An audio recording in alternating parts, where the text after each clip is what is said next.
guys. Well, we are here right now. Thank you very much for joining me in these times. It is something where we want to kind of talk about, film and everything that's not happening, but also, some film stuff that we can bring some brighter, remembrance to, I guess.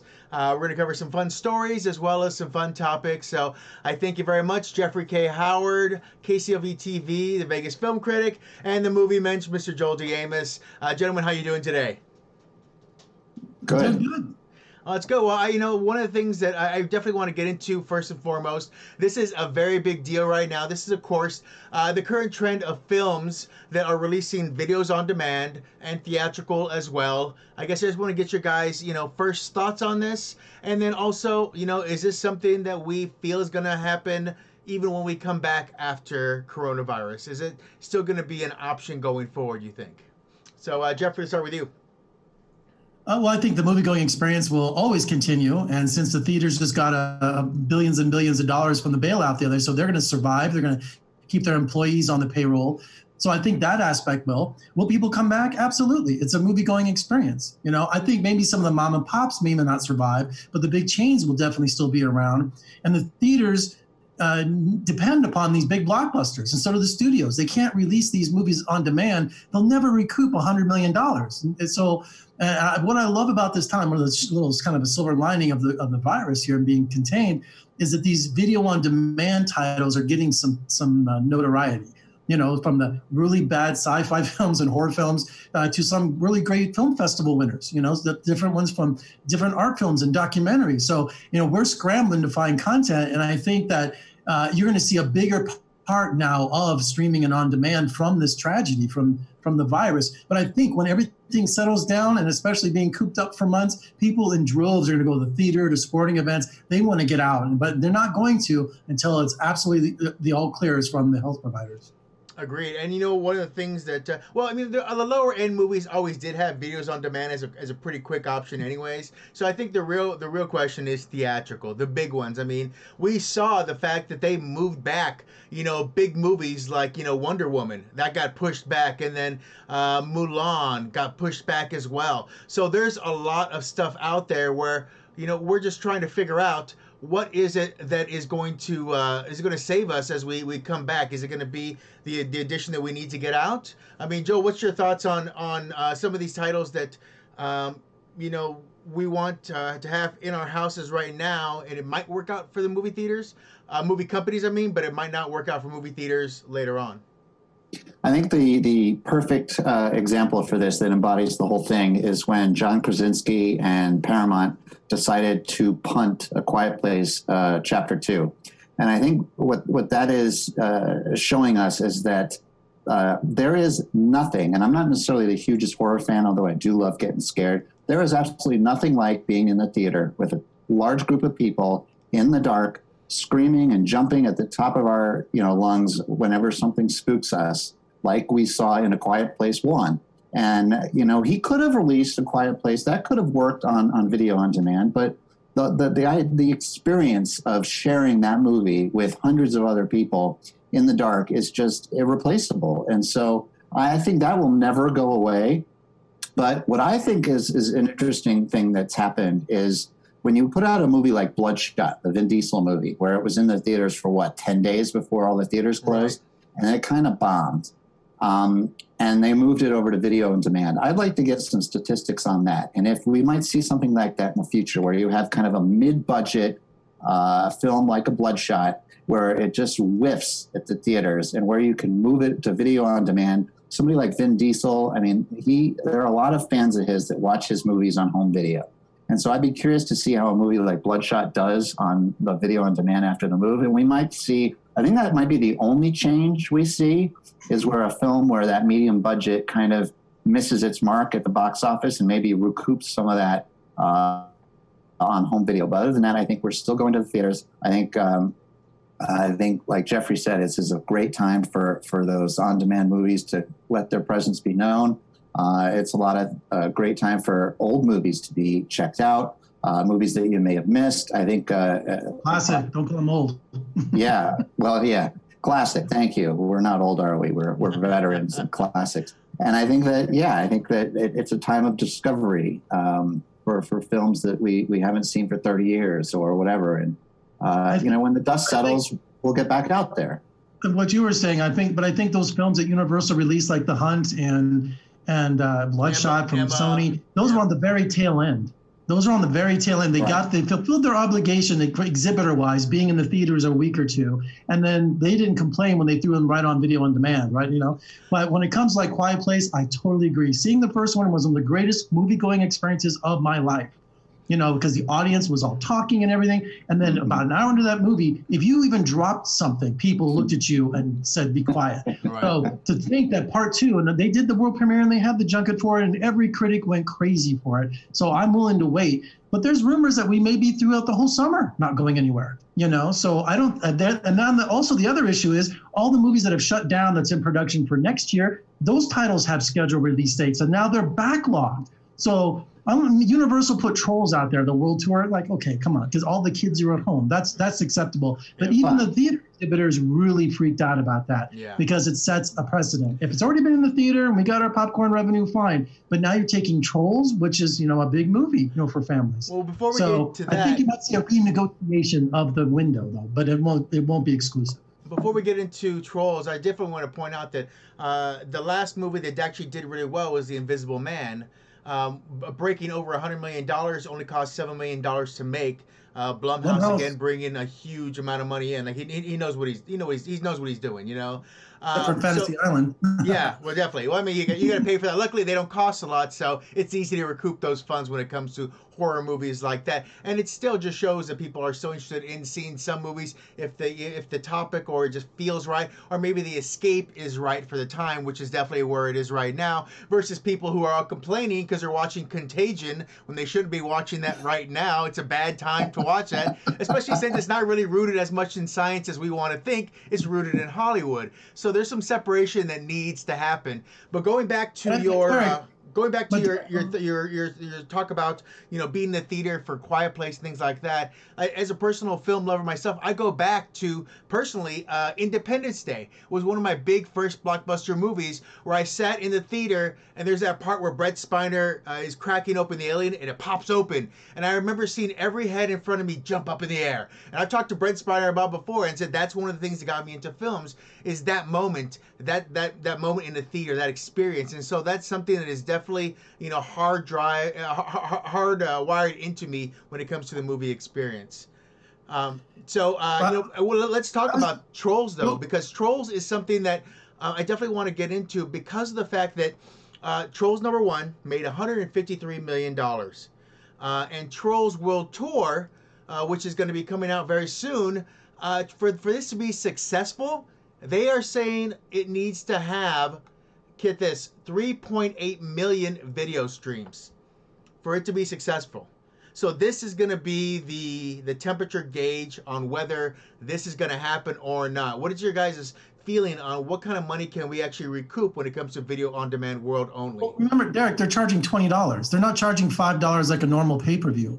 These are going to be events. They're going to be like a boxing match or UFC. They're going to charge a lot of money if you're going to stay at home. I can see some sort of revenue sharing with the exhibitors too. And if they don't do that, there's going to be a revolt. But I think a lot of the theater owners in NATO, they all came out in CinemaCon. They all came out against Trolls being released video on demand. But if you only see 3.8 million, it's going to make it its first hour. I think families are going to be 3.8 million video streams, meaning 3.8 million videos on demand purchases.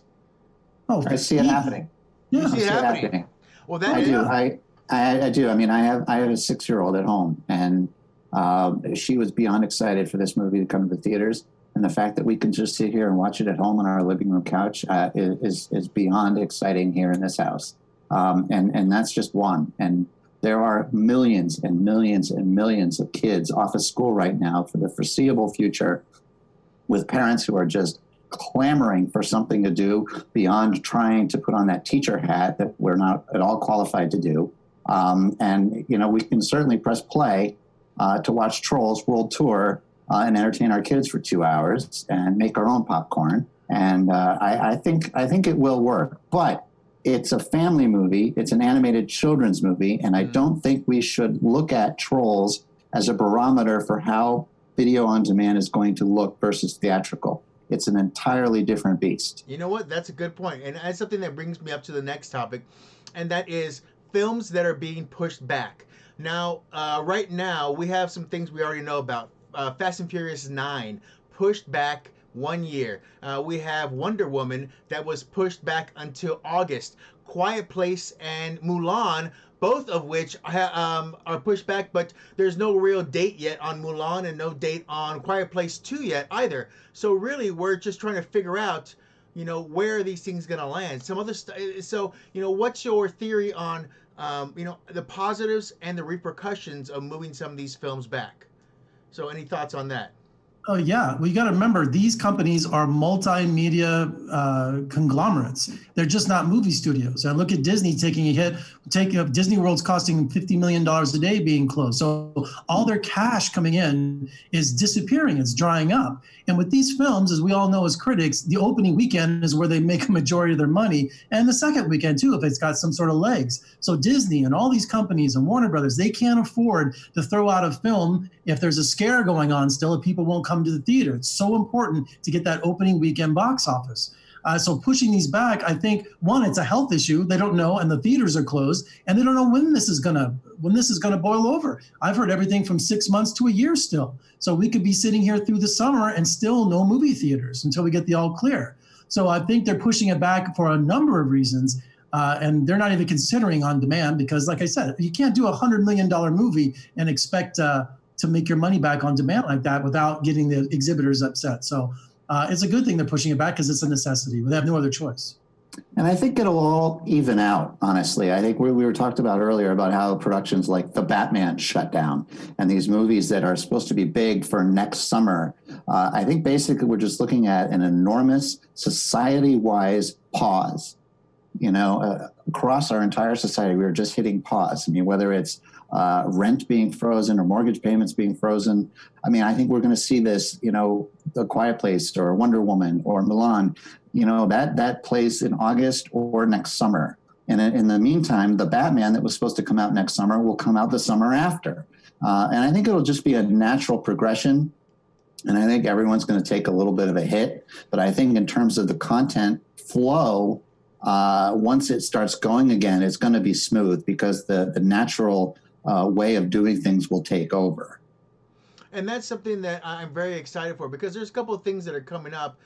In production, you were talking about the Batman, and that's definitely one of the ones that was supposed to release June 25th of 2021. Other movies that were supposed to release next year, Mission Impossible 7, Shang-Chi and the Legend of the Ten Rings, Home Alone, The Little Mermaid, Jurassic World Dominion, Fantastic Beasts 3, Avatar, which that's not really so much one because that's been on the hold for so long anyways. But The Matrix 4. So there's a lot of them out there that are definitely having these issues right now. And some of them, are probably going to be in a little bit better shape because maybe they were already down to editing. And as you know, editing is one of those things you can do wherever you are, whenever you are. So that's the beauty of it.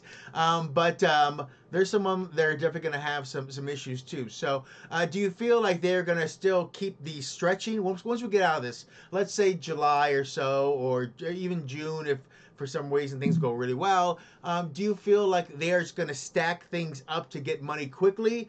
And try to take every place possible, or Disney can do that because they run kind of the market more than not, or are we going to just, like you said, pause things and copy and paste it over the future dates and schedule we were looking at? Can't do that until the all clear is given. There's no way to schedule anything until the government says, okay, we've stopped the spread. It's under control now. People can start returning to their daily lives where you gather in large crowds. And that goes for movies, that goes for sporting events, that goes for conventions. Until we get the all clear, I don't know how anyone can schedule things.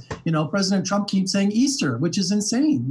Every day I wake up, I see the death toll go up by 300 or 400 people. I look at right there on the screen, and all the health care officials are like, it's going to get worse. So there's no way I'm not going to go out into large gatherings. And so the studios can't figure out when to put their movies and what to do until they figure out a specific date when they can get the ball rolling. I was actually again. talking about the actual release date. So I was more pointing out the fact that, are we looking at a bum rush of films when the all clear comes, Mm. or are we looking more at a staggered period just like what we have right now? Regular I schedule of films.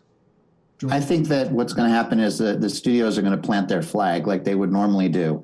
And there's going to be a domino effect, and then there's going to be a reshuffling. I think everything is fluid. I think what they're going to do is they're going to say, okay, we got the green light. A Quiet Place is going to come out the first weekend of September. Oh, but wait, they're decided they were going to release Wonder Woman that weekend. Okay, well, we'll move Wonder Woman. And I actually think that there's a possibility, because everybody wants their film to be seen. I think that what's going to happen is you're going to see studio heads and marketing people talking to each other for the first time. And that may be something that is revolutionary, where they're actually like, okay, we were thinking this weekend, what weekend were you thinking? Because they all want their weekends. And I think it's something that's going to have to be plotted out and planned ahead of time, because they're not just going to want to release, 6 blockbuster in one weekend with our first weekend back in the theaters. Believe me, I think audiences are going to go back to theaters in droves, but they will go back into droves for weeks and weeks and weeks. Right. So I think it's the case when the studios just got to work together and plant their flag on the weekend that they want, and then adjust accordingly. Well, It'll be a time that's not normally busy. I mean, you talk about the summer box office. Right. Can you imagine a September, a Labor Day box office? Because usually that's the beginning of award season and the film festivals. But all of a sudden now, if they're putting out Quiet Place 2, if they're putting out blockbusters in normally a slow time, I think everyone's gonna benefit from it, definitely. But yeah, I think they should talk to each other too. They have to. Yeah, and that's going to be a big thing as well, as once we get later on this year, awards season. How is that going to stack up when festivals like South by Southwest and others don't occur, and so those films don't get released and they get pushed back. But are some of those things going to be stale? Are they still going to work? So that's another time. Let's not get too much into that. I'm saying Toronto will exist. I think Toronto in September is pretty safe. I will be at Toronto, and I will be covering a couple of those too. So I am excited to see what happens along those lines. But let's move on, because this is a show about being wrong and being right, or maybe just convincing other people that you're right. And that's the beauty of what I want to do here with You're Wrong, Here's Why. And so the first and foremost that I really wanted to get into was this topic right now, which is Lord of the Rings. Is the Two Towers better than Fellowship of the Ring? And this is something I love, because every movie person out there has an opinion, one way or the other, reasoning why, how it hit them. But I like to look at critics and see why they reason with it as well, because sometimes it can be something as simple as a director change, a story change, or maybe it's just delivering something different that that they just copy and paste it over. It doesn't feel new or fresh. So we talked to both of you guys ahead of time to find out, and we have Jeff over here saying that Fellowship of the Ring is better than the Two Towers, and Joel over here saying Two Towers is better. So Jeffrey, let's start with you with the first film. Fellowship is better, and why? Look, Peter Jackson directed all 3 of them. It's like, they're all fantastic. So when you're going to get nitpicky here about which one is better than the other, they're all fantastic, including winning Best Picture for the last one.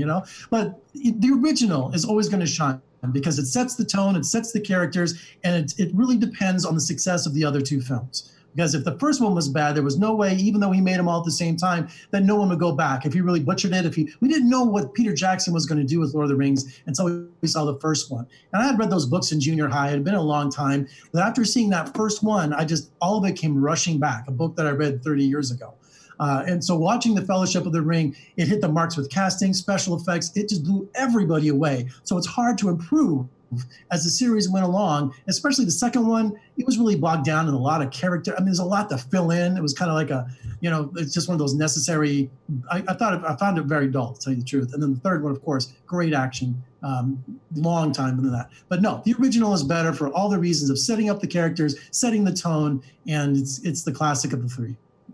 Well, that's a good standpoint. The first one does set the tone. It does give us a story, and it does give us the character. But why is Two Towers better in your opinion, Joel? Two Towers is better for me with one word: Gollum. Really? It's a cheap shot, Joel. It's a cheap shot. I had to go there, man. I had to do it. It's got epic battle sequences at both ends that bookend the entire movie.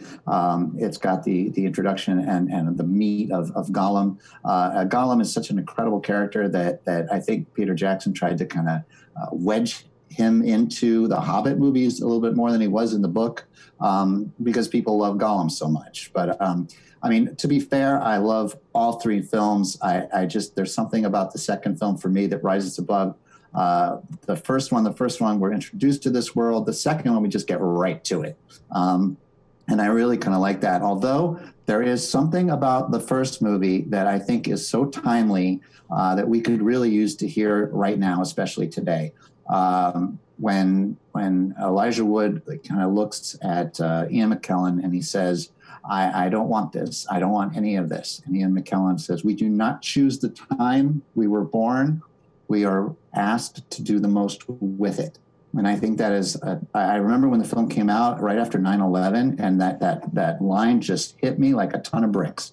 And I think we all could use to hear that line again today, tomorrow, and for the next several months, is that we did not choose this time, but what we can do is make the most with the time we are given. So I will give my little hat tip to the first film, even though I am saying the second film is a little bit better for me. Well, this is interesting too, because the average moviegoer, looks at what they love about it and they take pieces out of it. But some people look for pacing as well. And Two Towers was faster because of all the action. And so you have more action, you have Helm's Deep, you have all these things going on. And so because of that, I feel that some people might lean towards it more, a la the New Hope, Empire thing, where there's more action in Empire as well. But it is building. That's another topic for another day as well. But calling it a New Hope, I hate that. Let's not. Sorry. Say again. So I agree with Joel. They all three are great, and I have to toot my own horn. Here's my Emmy for my hour special of Return of the King. So fantastic. Thank you very much. Congratulations. But don't call it New Hope. It's Star Wars, okay? No, I hate that. And it's not Indiana Jones and the Raiders of the Lost Ark. It's Raiders of the Lost Ark. I hate this revisionist. All right, I'm not re-releasing it in a metal tin. I'm not re-releasing it in a 4K UHD. If you go look for Raiders of the Lost Ark in a video store or online, it's not under Raiders, it's under Indiana Jones. So right. All four titles have Indiana Jones in the beginning. So I've never called it Indiana Jones and the Raiders of the Lost Ark. I hate that, but that's the title. But we did name the dog Indiana, so that's where I'm going to say. That's how I'm going to end with that. But I do agree with Fellowship starting the tales as well as the Two Towers. Personally, I do enjoy Two Towers more.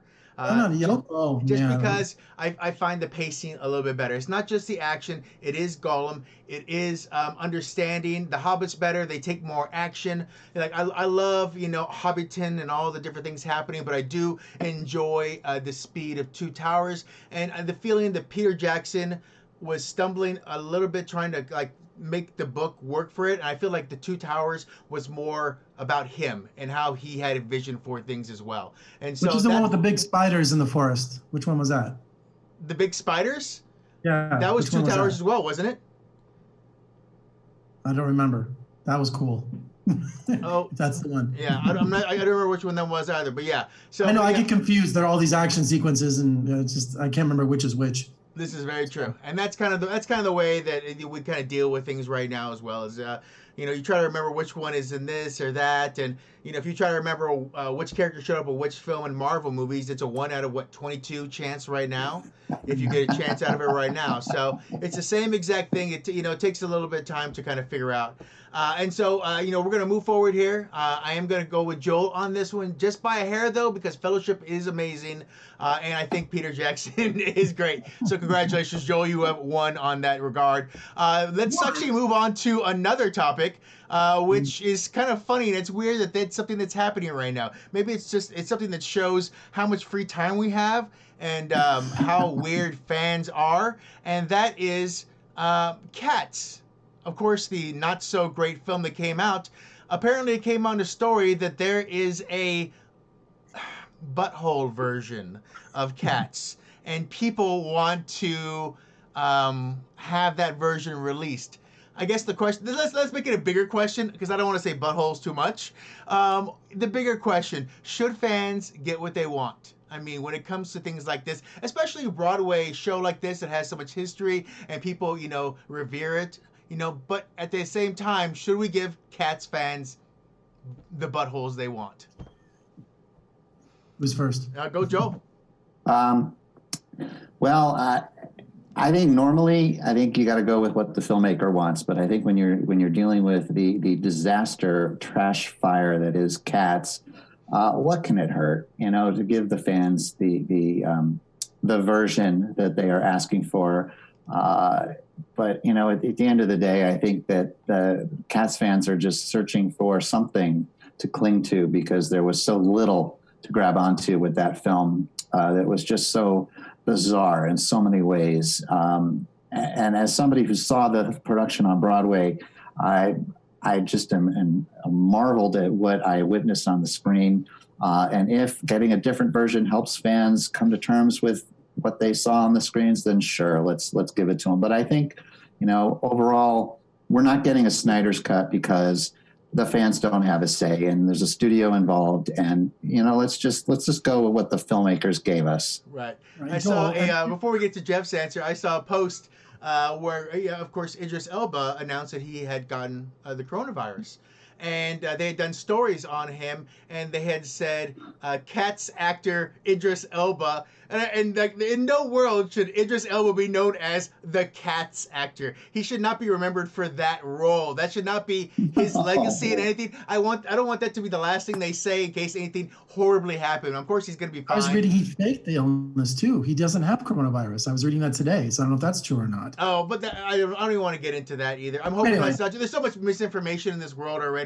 But let's get into your thoughts, Jeff, on buttholes and cats, I guess, and the fans getting what they want.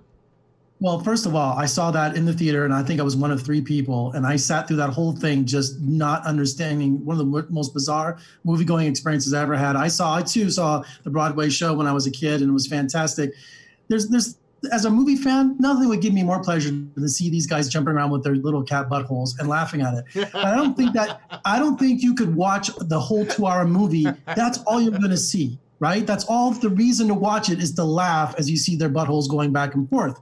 Okay, it has nothing to do with the legacy of that movie. Right. Has nothing to do with the music in that movie. We would only put it on to see them jumping around like that, right? And giggling and laughing. So first of all, Andrew Lloyd Webber would never allow that because that would be the only and definitive version out there, bootleg or not. The studio would never allow it, and like Joel was saying, the filmmakers. I mean, they're not going to, from now on, just the rumor of having a butthole version out there is probably making them cringe, and they know it does probably exist because they had to take out crotches. They had to do. That's why it was so late. They had to mask out so much stuff.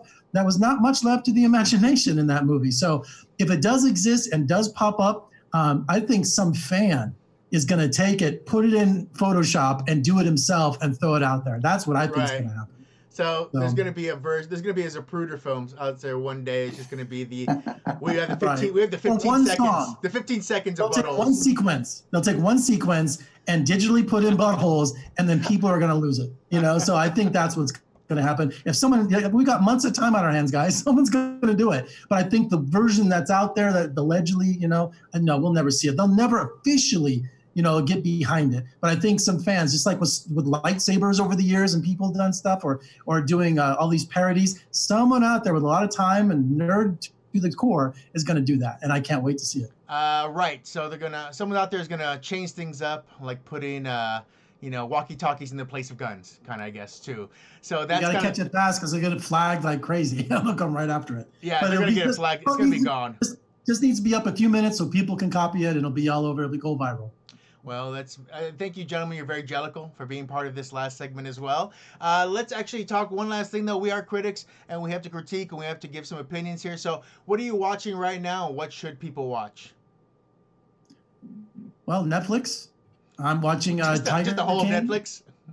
Well, no, I'm looking everywhere. I mean, I love Big Time Adolescence on Hulu, with Pete Davidson. I also love Stargirl. If you're looking for a Disney film on Disney Plus, And I love Ozark season 3. I'm watching that right now. And also Tiger King, which is just the most insane series I've ever seen in my life, with a guy with 217 tigers and lions. I mean, you're just waiting for him to get eaten. And I can't believe it hasn't happened. But it's ridiculous, and you can't stop watching it. So those are some of my things I'm watching right now. How about you, Joel? I just finished season 3 of Narcos on Netflix, which is just some of the best things I've ever seen. Holy moly. That's fantastic. I've started to watch The Tiger King. I got the first episode out of the way last night, and I can't wait to go back for episode 2. This is also a time where a lot of the award-winning movies are coming out on demand. So make sure you check out things like 1917. I believe Parasite is coming soon. So keep your eye out for some of these really quality films that won all these awards that are now making their way. I actually just got Just Mercy, which is another very fine film that kind of missed an audience that can really capture it at home. So that's kind of what I'm watching now. That's definitely a story that I did enjoy. I saw that at Toronto, and one of the people that I felt like Jamie Foxx did good, so does Michael B. Jordan, but there are some other sleeper actors in that film that are just unbelievable. Rob Morgan, if you remember the one part with him, it was something that was I thought could have been supporting actor as well, but he just got overlooked. So much. Yeah, there's some great stuff in there too. So as for me, I am catching up. There's some other great stuff out there, things I want to catch up on. I'm so forward-facing so much. This is actually a time for me to look back. I know that HBO is reporting that more people than ever have actually started watching The Wire, the greatest show ever, and everyone always talks about it, but no one ever actually watched it. So there's things like that you get a chance to kind of live on again and get a chance to really get in in deep with. I Better Call Saul and my Westworld, I'm just letting him pile up because I'm not so I've got them all on my DVR. When I get to 7 or 8 episodes, then I'll start watching it. Well, production will start again. Hollywood will be in full force again, and we will once again be in a theater with people who we love and annoy us at the same exact time. But it doesn't matter because as soon as the lights go out, we are happy. So, gentlemen, thank you very much. Joel D. Amos, Jeffrey K. Howard, yes. We got to do our plugs. You can find me at vegasfilmcritic.com. Also, social media, Twitter, Instagram, Facebook at Vegas Film Critic. You have to plug your. You're right there. Right? It has it on your thing the whole time. It's right under your face. Oh, yeah. Okay, Joel, plug yourself as well, Joe, please. Well, I am the Movie Mensch, and you can see my Twitter handle right there, and you can find me at themoviemensch.com. I'm also on Facebook under the same moniker. All right, fantastic. Well, gentlemen, I thank you very much for being part of this inaugural episode. Hopefully, it'll become an annual episode as well as some other things too. So, thank you very much, and I look forward to more reviews and opportunities to kind of debate on what's better and why.